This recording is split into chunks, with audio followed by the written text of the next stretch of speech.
Bismillahirrahmanirrahim. Assalamualaikum warahmatullahi wabarakatuh.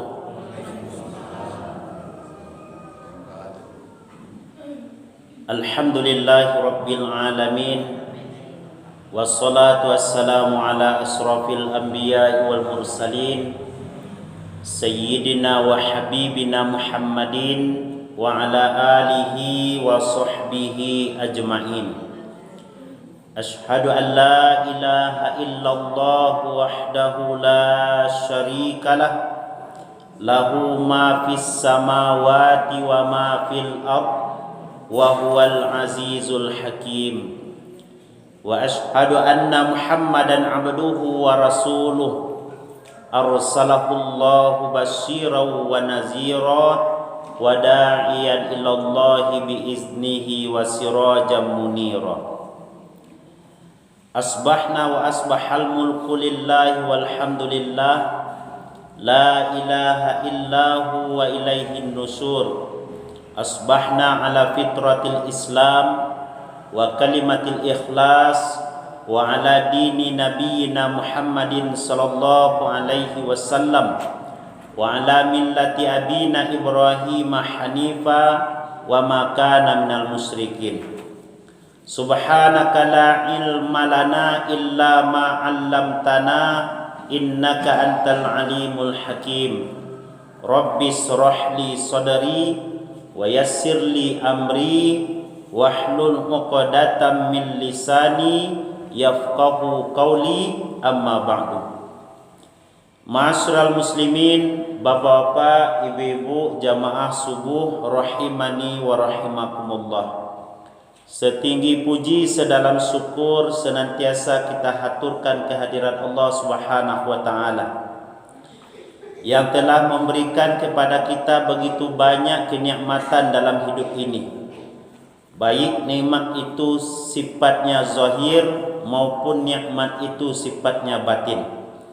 Nikmat yang sifatnya zahir yang nampak oleh mata kita, tangan, kaki, anggota tubuh, materi, harta benda, itu adalah semuanya nikmat dari Allah. Tapi ada nikmat yang sangat luar biasa yang tidak semua orang diberikan oleh Allah. Itulah nikmat iman yang ada dalam hati. Maka oleh karena itu Bapak Ibu, Nabi selalu mengingatkan kepada kita, jaddidu imanakum, perbaharui-baharuilah iman kamu. Wa kaifa nujaddidu imanana ya Rasulullah, bagaimana cara kami memperbaharui keimanan kami wahai Rasulullah? Fa aksiru biqauli la ilaha illallah, banyak-banyaklah mengucapkan kalimat la ilaha illallah. Makanya para ulama Bapak Ibu mendefinisikan di antara makna syukur itu adalah zuhuru asari nikmatillah ala lisani abdi, menyatakan adanya nikmat Allah di atas lisan seorang hamba, tentu dengan banyak-banyak mengucapkan zikir kepada Allah Subhanahu wa taala. Dapat nikmat alhamdulillah, dapat anugerah dari Allah, keutamaan dari Allah, selalu puji Allah Subhanahu wa taala. Kata Nabi sallallahu alaihi wasallam, khafifatani fil lisan, saqilatani fil mizan, habibatani ila rahman. Ada dua kalimat yang dia berat di dalam timbangan, ringan di mulut dan dicintai oleh Allah Subhanahu wa taala. Itulah kalimat subhanallah wa bihamdi subhanallahil azim. Maka oleh karena itu Bapak Ibu, mari banyak-banyak kita memuji Allah Subhanahu wa taala. Agar apa? Agar tertanam nilai syukur di dalam diri kita kepada Allah Subhanahu wa taala. Tapi kalau malih memuji Allah dan namuh menyanjung Allah Subhanahu wa taala, di dalam rumah tangga pun sering terjadi pertengkaran. Kadang-kadang Bapak Ibu jamaah yang dimuliakan oleh Allah, seorang istri yang tidak bersyukur kepada suaminya dengan nikmat yang diberikan oleh Allah, kadang-kadangnya sambil melaku di muka suaminya. Caliak-caliak lah di udah, rumah orang di Subala, lah bawa tu baparabola, nawak ba'a ka ba'a. Ya bu. Dah, itu tanda ba'a Bapak Ibu. Mencaliak nikmat yang diagi dia Allah ke orang lain, tibu rasa iri. Supaya terhindar awak daripada penyakit hati yang namanya iri, maka banyak-banyaklah puji Allah, bacalah tahmid, bacalah takbir, bacalah tasbih, bacalah tahlil. Insya-Allah Allah lembutkan hati awak untuk senantiasa menerima apapun yang diberikan oleh Allah. Yang ada pada diri awak kini ko Bapak Ibu, sadonya adalah ketentuan Allah.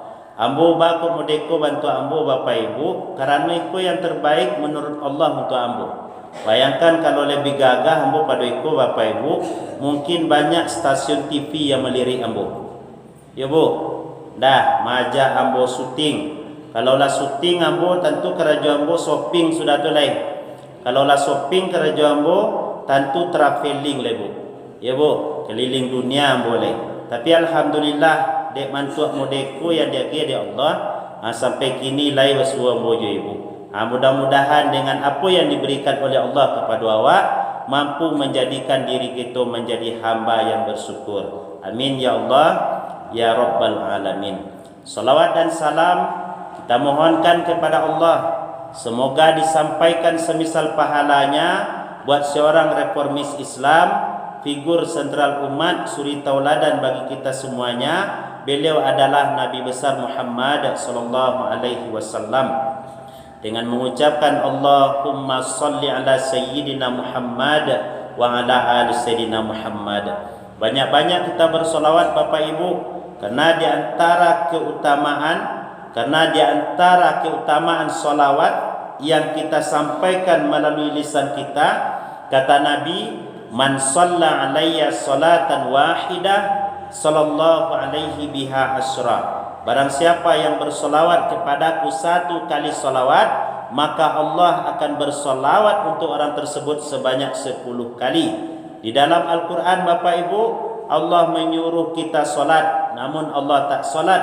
Allah menyuruh kita berzakat, namun tak ada menerangkan Allah itu berzakat. Tetapi ketika Allah menyuruh kita untuk bersolawat, Allah pun juga bersolawat. Itulah ayat yang dibaca di akhir zikir awak tadi itu, innallaha wa malaikatahu yusalluna 'alan nabi ya ayyuhallazina amanu sallu 'alaihi wasallimu taslima. Sesungguhnya Allah dan malaikatnya bersolawat kepada Nabi. Wahai orang-orang yang beriman, bersolawatlah dan berilah salam penghormatan. Apa makna solawat dari Allah? Rahmatuhu wa ridha, rahmat dan keridhaan Allah. Apa makna solawat dari malaikat? Al-istighfarlah, malaikat Allah memohonkan keampunan untuk orang yang bersolawat kepada Rasulullah. Apa makna solawat dari orang beriman? Ini adalah hubbun Nabi, tanda cinta kita kepada Rasulullah sallallahu alaihi wasallam. Tandanya kita gembira dengan apa yang dibawa oleh Rasulullah sallallahu alaihi wasallam. Jangankan kita Bapak Ibu, 600 tahun sebelum Nabi lahir, Nabi Isa sudah mengungkapkan kegembiraannya kepada Allah disampaikan kepada Bani Israel. Bisa kita lihat dalam Quran surah yang ke-61 ayat yang ke-6. Wa iz qala Isa bin Maryam ya Bani Israel inni Rasulullah ilaikum musaddiqan lima baina yadayya minat Taurah wa mubasysyiran bi rasuli ya'ti min ba'di ismuhu Ahmad. Kata Allah, kata Nabi Isa yang dinukilkan oleh Allah dalam Quran surah yang ke-61 ayat ke-6 tersebut. Dan ingatlah ketika Isa putra Maryam berkata, wahai Bani Israel, sesungguhnya aku ini adalah utusan Allah kepadamu. Tugasku ada 2. Pertama, musaddiqan lima baina yadayya minat Taurah. Aku membenarkan kitab Taurat yang diturunkan kepada Nabi Musa. Yang kedua, wa mubasysyiran bi rasuli ya'ti min ba'di ismuhu Ahmad. Dan aku memberi berita gembira kepada kalian, kata Nabi Isa, bahwa nanti akan datang seorang rasul utusan Allah namanya Ahmad. Ya Bu, namanya Ahmad. Nah, jadi nama Ahmad itu nama siapa? Nama Nabi Muhammad sallallahu alaihi wasallam. Dalam Al-Qur'an Bapak Ibu, nama nabi yang paling banyak disebutkan Nabi Musa. Nabi Muhammad berapa kali dengan kata Muhammad disebutkan? Sebanyak 4 kali.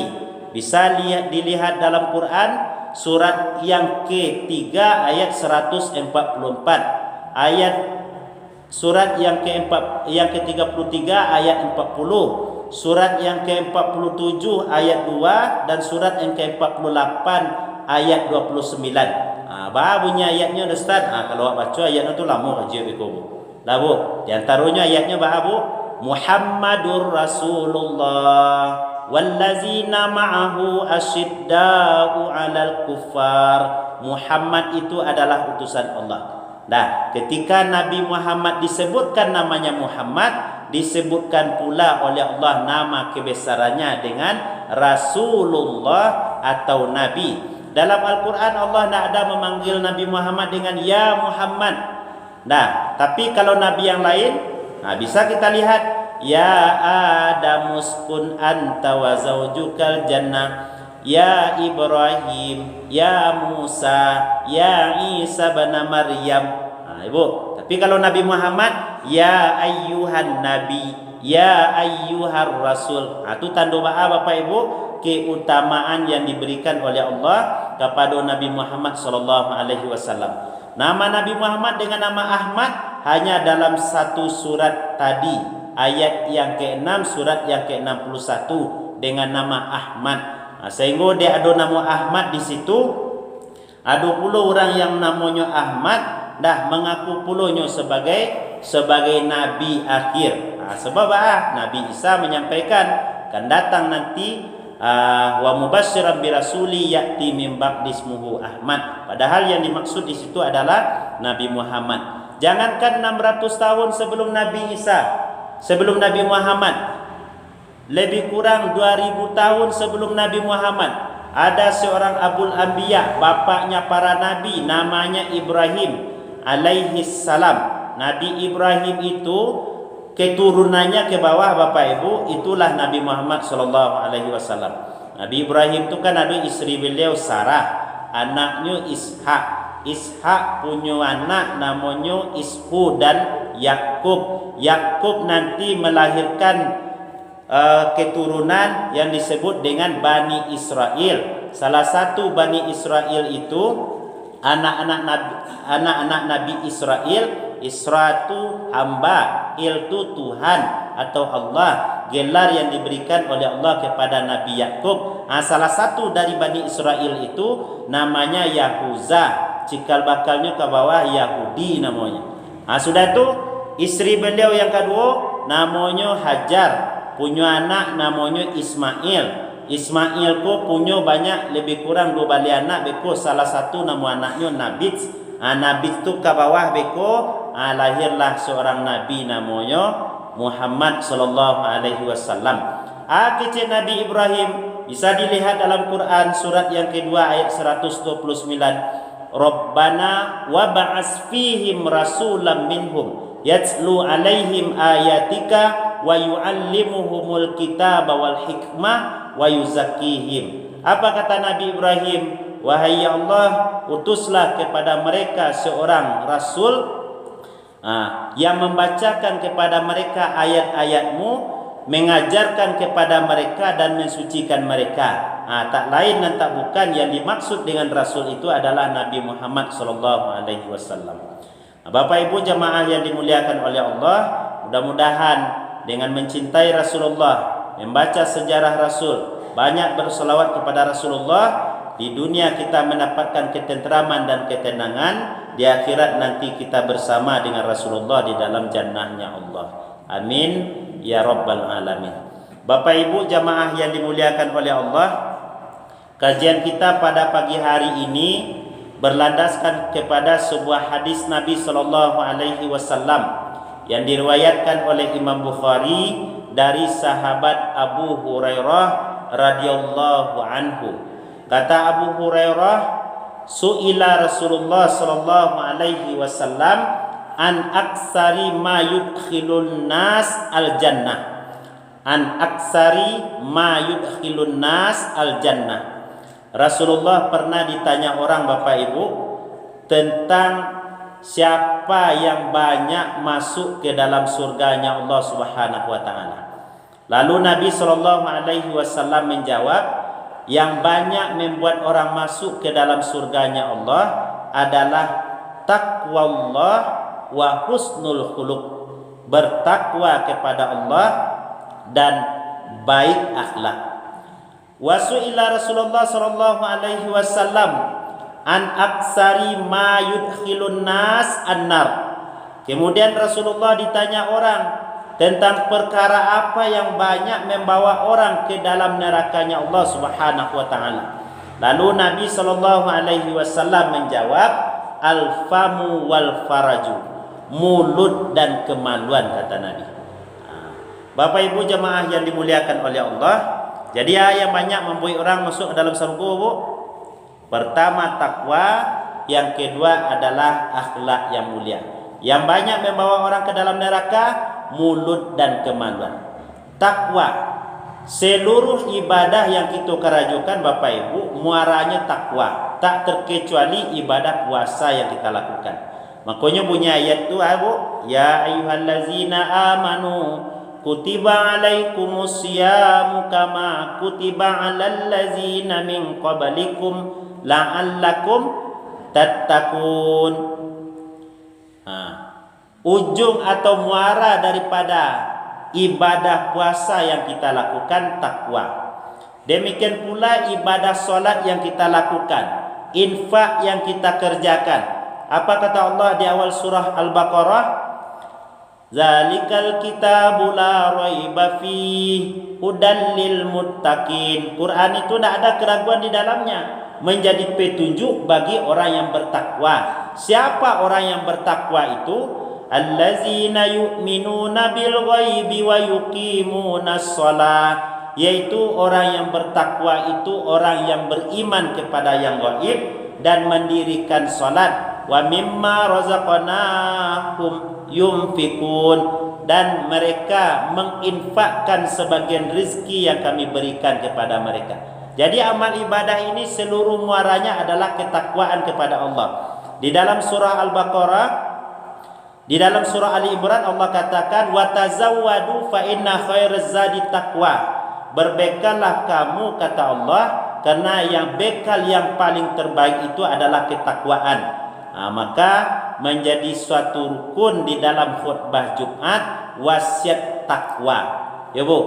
Jadi hidup yang kita jalani ini, Bapak Ibu, tak lain dan tak bukan adalah menjadikan kita harusnya menjadi hamba yang bertakwa kepada Allah Subhanahu wa taala.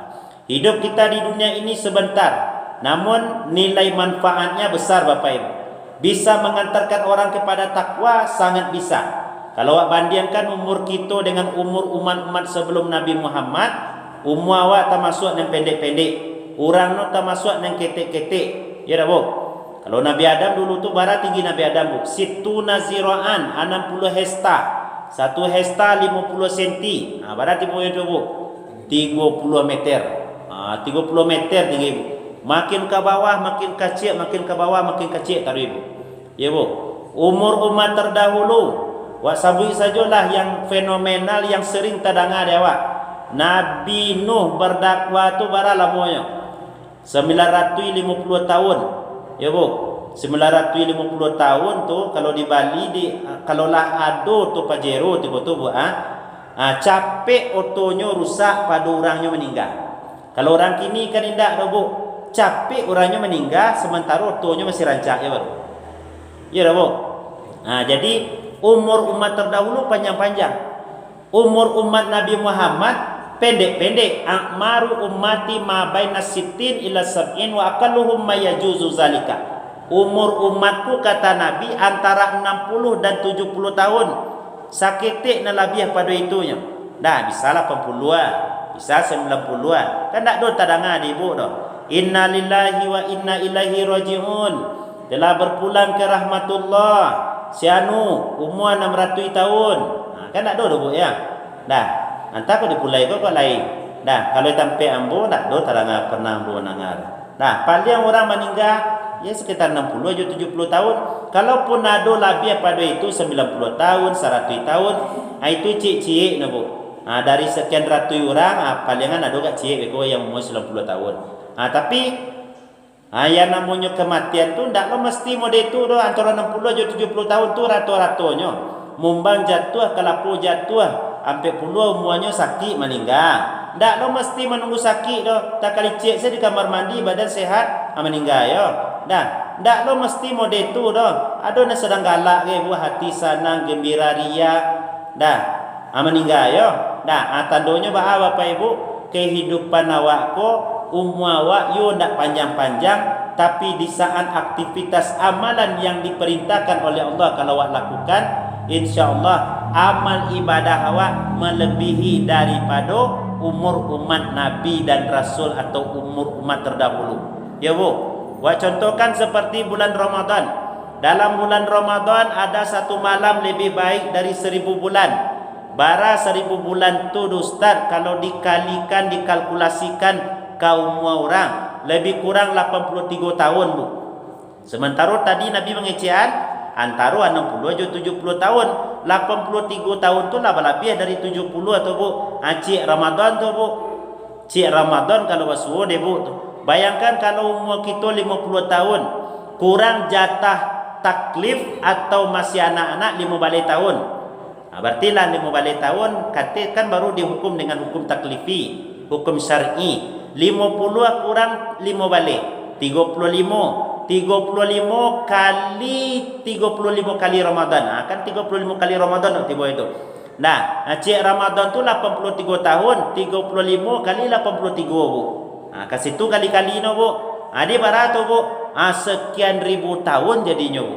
Dah, akan panjang jadi itu. Itu kalau dimaksimalkan ibadah kepada Allah. Termasuk amalan soleh yang awak lakukan, membaca Quran, bersedekah, berinfak, membantu orang lain.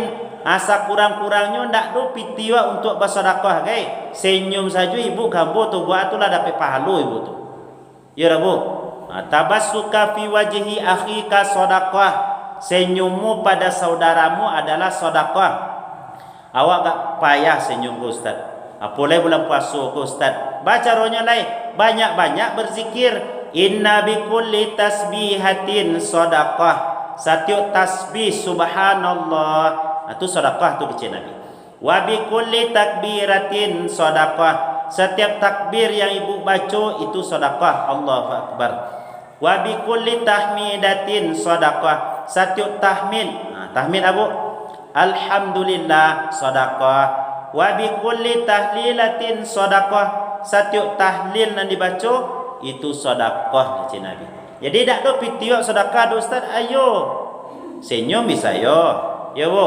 Berzikir bisa yo. Membantu orang lain sedekah ya Bu. Imatatul aza anit tariq. Nampak duri di Bu di jalan tu atau kayu memelintang kajatuh lo ndak orang beko, ibu anjakkan ikhlas karena Allah.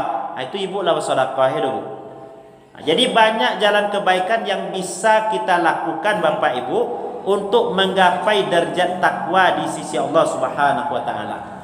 Termasuk Bapak Ibu dalam Quran surat Ali Imran ayat 133 sampai 135 tersebut yang menjelaskan tentang karakter dan ciri orang bertakwa. Di antaranya berinfak baik secara sir maupun secara nyata, diam-diam, sembunyi-sembunyi maupun secara nyata-nyata. Wal kaziminal ghaiza, menahan amarah, itu jalan takwa jo, tanda orang bertakwa jo. Wal afina 'anil nas, memaafkan orang lain, itu jalan takwa jo. Jadi banyak jalan untuk menuju ketakwaan kepada Allah Subhanahu wa taala. Kata Abdullah bin Mas'ud dengan memaknai makna ayat ittaqullah. Ittaqullaha haqqa tuqatih. Bertakwalah kamu kepada Allah. Maknanya bertakwa kepada Allah ayyuta'a wa la yuqsa. Taati Allah, jangan berbuat maksiat. Termasuk bulan Ramadan tu futihat abwabul jannah wa ghulikat abwabun nar. wasul silatis sayatin, dibuka pintu sarugo, ditutup pintu neraka, dibelenggu setan. Maknanya bu, dibuka kebaikan lapang-lapang. Dah, orang yang salah muka maaf ngece bapak ibu, dak tiba ke masjid dah. Lah sabali bulan acara silaturahim saya kerajonya. Dah. Tiba-tiba masuk bulan Ramadan, tibanya ke masjid. Dah, walaupun beko adoyo dia lah masuk rayo Idul Fitri sudah tu pai barayo pai silaturahim sabali bulan lo lamonyo tibolonyo awal Ramadan beko lihat tibolonyo ke masjid balik tandonyo ba abu Allah ingin membukakan peluang bagi awak ko Ramadan dia kia ko ha dilipat gandakan pahala di dalamnya dibandingkan di luar bulan Ramadan. Bapak Ibu jamaah yang dimuliakan oleh Allah Subhanahu wa taala. Padahal Bapak Ibu Ramadan tu yang paling lama ibadahno di awal atau di akhir? Di akhir. Sebab kalau wa etong-etong wa analogikan bahasa kininyo, wa gambarkan orang yang baswojo Ramadan ko mendapatkan kelezatan ibadah tu sama je orang pecandu kopi bu.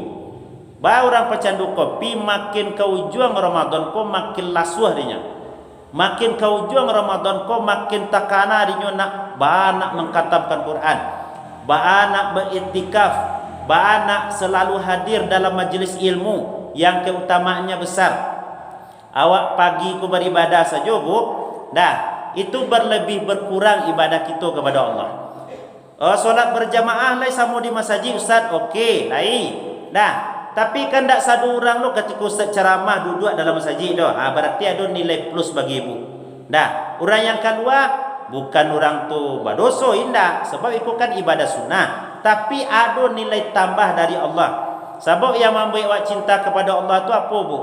Kalau solat wajib saja yang dikerajukan, kalau bahasa tetangga ambo tu pulang pokok namanya tu. Ya bu. Nah, tapi kalau dikerajukan yang sunnah, ya taqarrabu ilayya bin nawafil. Bukti cinta hamba tu kepada Allah itu mengerajun yang sunnah. Ya, tak masuk yang sunnah tu apa? Dalam awak bermajlis ilmu, duduk mendengarkan kaji. Banyak perbuatan-perbuatan yang sunnah tak lain dan tak bukan untuk meningkatkan takwa awak kepada Allah Subhanahu wa taala. Jadi Allah ditaati jangan dimaksiati. Sudah itu ayyuskara wala yukfar. Allah itu disyukuri. Makna disyukuri bersyukur dengan setiap nikmat yang diberikan oleh Allah. Bapak Ibu, awak di dunia ku bu itu balabih berkurang. Ya bu. Dah, ada kawan ambo Bapak Ibu gagah lai. Ganteng lo lai, piti sambuah bu kerajo mapan, tapi sampai kini payah mencari orang rumah bu. Ada model itu bu, lai di sikung kena ada model itu loh. Dah, ada lo padusi sebaliknya. Dah, apa yang ditanya lai? Sawah kebunnya lawe, mempunyai jabatan sebagai anggota dewan. Awak rancak lo lai. Dah, sekolah tinggi lo lai. S3 lo lai bu. Tapi entah di S3 tu lah payah lo orang datang bu. Sampai kini ndak ya bu. Tandanya Bapak Ibu berlebih berkurang. Ada orang maaf ngecek Bapak Ibu lai bersuami lai beristri. Istri rancak, suami ganteng, piti sambuah kerajo mapan. Tapi sayang, 1000 kali sayang. Lah bolak balik pai ke Malaka sinan tu ke Malaysia. Ya bu, pai baru be supaya dak napi anak. Lah 50 tahun berumah tangga. Dah. Supaya tu ada keturunannya bisa piti sambuah tapi anak ndak do bu. Ada lo sebaliknya Bapak Ibu di kampung ambo, anaknya sabalik orang bu. Dah, anaknya sabalik orang. Dah, ketik-ketik bu. Dah, payah untuk makan siang saja beko tu bu. Di 2 bulan Ramadan dia ndak hari ke dah bu. Dah, itu panjang fikir orang gaib itu. Dah, kadang berhutang dulu untuk makan beko, kadang orang belanja, anak wadak belanja balai, piti kurang. Tapi kayunya orang gaibnya di mah, anaknya banyak. Kok mati orang gaibnya besok bu, jadi anak yang soleh dan soleha, anak yang sebalik kau buat ampunan Allah di alam barzah sampai ke akhirat untuknya. Jadi Bapak Ibu jemaah yang dimuliakan oleh Allah, dah ada orang ko yang sempurna mana dalam kehidupan di dunia kau. Ya bu, dah. Tapi dengan hal demikian tetap wajib bersyukur. Hilang kaki wak cie umpama bu, Ndak ada bagi awak untuk ndak bersyukur dah. Anggota tubuh awak bisa bergerak karena awak bisa bernapas.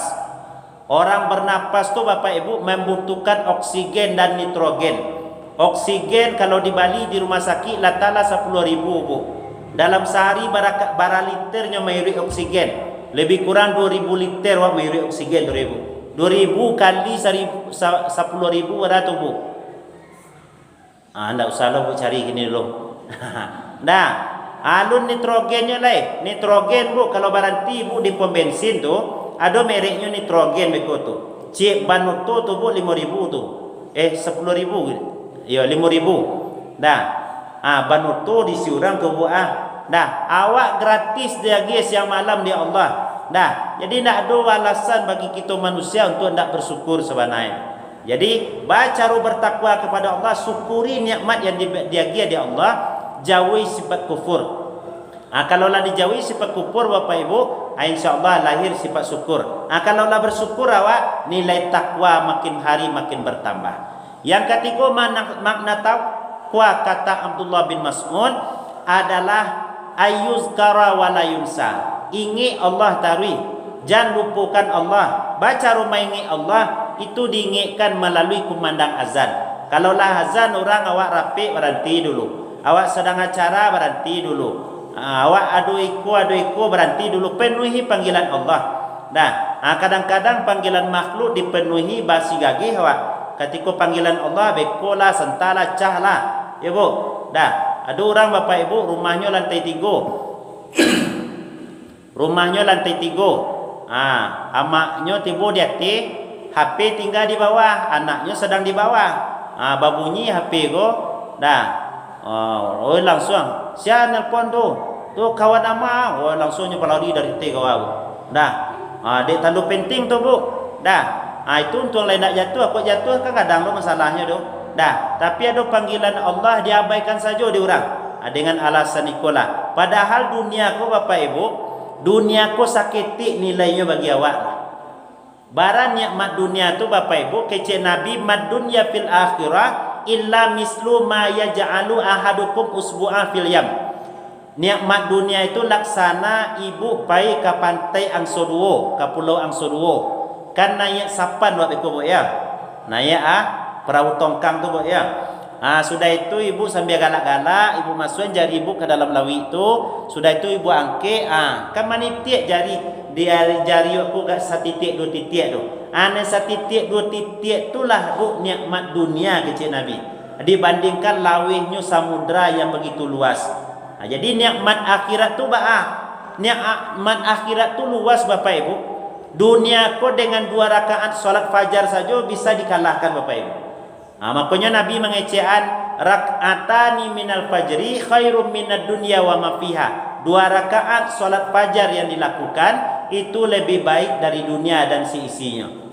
Ya Bu. Dari dunia dan seisi. Nikmat akhirat sama yo samudra tadi. Nikmat akhirat aqdatu li ibadiyas solihin mala ainun ra'at wala uzunun sami'at wala khatarun min qalbin bashar. Nikmat akhirat tu Bu tak nampak, tak terlintas di pandangan awak, tak terlintas dalam pendengaran awak, tak terlintas dalam hati awak kini kodoh. Tandanya besar nikmat akhirat yang diberikan oleh Allah Subhanahu wa taala. Maka oleh kerana itu Bapak Ibu, jalan untuk senantiasa mentaati Allah, bersyukur kepada Allah, mengingat Allah, itu jalan takwa. Kalau Allah lah diingat, sajangka awak mengingat Allah, saya tu Allah akan mengingat awak. Berjalan awak kepada Allah, berlari Allah kepada awak. Maknanya apa Bapak Ibu? Kalau Allah diingat, awak pun akan diingat dia Allah. Makanya bunyi ayat, fazkuruni azkurkum. Ingatlah kamu kepadaku, aku akan ingat kepadamu. Yang kedua Bapak Ibu, jalan banyak membuat orang masuk surga itu apa? Husnul khuluq. Datang seseorang orang Ansor kepada Nabi. Nyoba tanya kepada Rasulullah, ya Rasulullah, ayyul mu'minina afdal. Wahai Rasulullah, orang mukmin mana yang paling utama? Orang mukmin yang beriman yang paling utama Rasulullah. Jawaban Nabi ketika itu, akmalul mu'minina imanan ahsanuhum khuluqa. Orang mukmin yang paling sempurna imannya adalah orang mukmin yang paling bagus akhlaknya. Ya Bu, bako dikaitkan dengan akhlak Bu, karena akhlak ko bisa mencederai nilai iman seseorang. Ya Bu, ada orang rajin solat, datang seseorang kepada Nabi, ya Rasulullah, inna fulana tasumun nahar wa taqumul lail wa tunfiqu walakin tu'zil jiran. Wahai Rasulullah, ada di sinan tu ama-ama inyo rajin solat. Solatnya bukan hanya solat wajib, tapi solat sunnah pun, solat tahajud, solat duha di kerajaannya. Inyo rajin berpuasa, bukan hanya puasa Ramadan saja, puasa Senin Kamis ayamul bid di kerajaannya. Inyo rajin berinfak, bersedekah, di inyo orang kayu. Walakin tu'zil jiran, tapi inyo suka menyakiti orang lain. Ba'a orang muda itu wahai Rasulullah. Jawaban Nabi Bapak Ibu, la khaira fiha, tak ada kebaikan yang dilakukannya. Fama'wahan nar, tempat orang seperti itu di neraka, kata Nabi. Bayangkan Bapak Ibu, rajin solat, rajin puasa, tapi justru tampaknya di neraka. Maka besok di akhirat jangan jadi orang yang bangkrut kita. Atadruna mal muflis, tahukah kalian siapa orang yang bangkrut? Jawaban sahabat, orang bangkrut itu man la dirhamalah wala mata. Tak do piti, tak do dirham, tak do amin. Kecil Nabi sudah tu, al muflisu min ummati, orang yang bangkrut di kalangan umatku, mayati yaumal qiyamah, inyo datang besok pada hari kiamat, bisolatin wasiyamin wazakatin walakin qad satama haza wa kazafa haza wa daraba haza wa akala mala haza wa yuqta hasanatuhu min hasanati. Orang yang bangkrut itu di dunianya rajin ibadah, solatnya luar biasa, puasanya luar biasa, infaknya luar biasa, tapi nyo suko mencela orang lain, nyo suko menyakiti orang lain, nyo suko memukul orang lain, nyo suko memakan harta anak yatim, memakan hak orang lain. Besok pada hari akhirat, kebaikan-kebaikan ibadah yang telah dilakukannya akan diberikan kasih yang dizaliminya. Sudah itu kalau sekiranya kebaikannya lah habis, baca ronyo lain, keburukan orang lain akan dilemparkan ke dirinya. Wal iyazubillah, jangan sampai awak mau ditubuh, wak panik-panik datang solat subuh, wak lawan ngantuk awak, wak lawan latih awak, tapi justru dibalik daripada itu pahala solat awak, ibadah awak diagiakan ke orang besok tu. Bapa bisa mau itu, rupanya ada kejadian, awak sudah solat subuh, tagak-tagak di halaman masjid, dan seorang bertanya tentang minantu siano, lain saya jawabannya dari awak. Sudah tu lah mulai menggosip, lah mulai menggibah. Ada mode tu ke Bu? Dah tidak di negara awak boleh Bu ya. Sudah solat subuh lai dah kaji didengar, lai solat subuh dilaksanakan. Beko alu sampai ke rumah lai, rupanya awak lah mempunyai target setoran amal kepada orang yang tak datangnya ke masjid doh, dia awak pengunjungkan pahala solat tadi dia giang ke orang tu. Kerugi tu Bu. Maka oleh kerana itu Bapak Ibu, menjaga amal tu tak mudah. Menjaga amal tak mudah. Orang bisa saja sekejap amal ibadahnya hilang. Solat subuh rajin, ibadah rajin, tapi kalau dalam dirinya ada sifat sombong, di kampung ko yo ada yang paling kayunya, yo ada yang paling dermawannya, yo ada yang paling rajin bersedekahnya, yo ada yang paling rajin baca Qur'annya. Terlintas mode itu Bapak Ibu, besok di hari akhirat ditanya dia Allah, dulu engkau solat untuk baca Quran untuk bersedekah untuk ambo ingin mengamalkan yang kau perintahkan ya Allah. Kecil Allah, kazabta, engkau bohong. Engkau dulu bersedekah bukan karena ambo, tapi agar engkau dikecil sebagai orang yang dermawan. Tu besok balik pertanggungjawabannya. Makanya awak bermohon kepada Allah supaya nilai kebaikan awak, akhlak yang mulia selalu menyertai nilai iman awak kepada Allah Subhanahu wa taala. Sudah itu Bapak Ibu, yang banyak membuat orang masuk dalam neraka Allah. Pertama adalah mulut, yang kedua adalah kemaluan. Mulut melalui lisan Bapak Ibu, tak seketik orang bercakap. Kalau dulu orang mengatakan mulutmu harimau, kalau kini tak mulutmu harimau Bu, dah mulut jarimu penjara bagimu. Kemudian itu dah Bu. Gara-gara masalah seketik, dah kadang-kadang ibu-ibu kok tak bersyukur ke suami, dah kadang-kadang tak baca tabik status, dah di laki wa lah ko dibaca di orang sekampung kan, dah akhirnya bercakap suami isteri. Maka oleh kerana itu Bapak Ibu, dah apa yang awak lakukan awak akan menuai hasilnya. Termasuk dalam kehidupan sehari-hari. Teknologi lah maju, kadang-kadang salah guna diorang. Ya Bu, dah salah guna diorang. Kalau lah salah guna, kadang-kadang bisa bercakap orang sekampung jangankan suami isteri lain, badun sanak dan lain sebagainya, bisa bercakap. Gara-gara tu, gara-gara ndak memanfaatkan teknologi, dah yo mulut yo nak iceknya, tapi hasil dari ciplakan mulut itu melalui hati dan disampaikan melalui jari jemarinya. Sehingga tersebarlah cacian makian di tengah-tengah masyarakat. Sudah tu kemaluan. Dan seketik Bapak Ibu, kalau kini wak caliak, kalau dulu ada anak dikuburkan duit-duit pada masa jahiliah dulu. Kalau kini ulah kemaluan, ulah perangai manusia, dah banyak orang yang mengubur anaknya kini kok, nen menyampak anaknya ke batang ia bagai gara-gara tu, gara-gara kemaluan. Maka oleh kerana itu Bapak Ibu jemaah yang dimuliakan oleh Allah, itulah yang membuat termasuk Bapak Ibu yang banyak disiksa dalam kubur itu siapa? Orang yang siap pipis tapi tidak cebok sudah tu. Maka kebersihan awak ko at-tuhur satrul iman. Kebersihan itu sebagian dari iman, harus bana-bana awak jago. Mungkin hanya itu yang aku sampaikan Bapak Ibu. Mudah-mudahan apa yang kita sampaikan itu bermanfaat, dan mudah-mudahan kita termasuk hamba yang selalu bertakwa kepada Allah. Berbanyak maaf, billahi taufik wal hidayah. Assalamualaikum warahmatullahi wabarakatuh.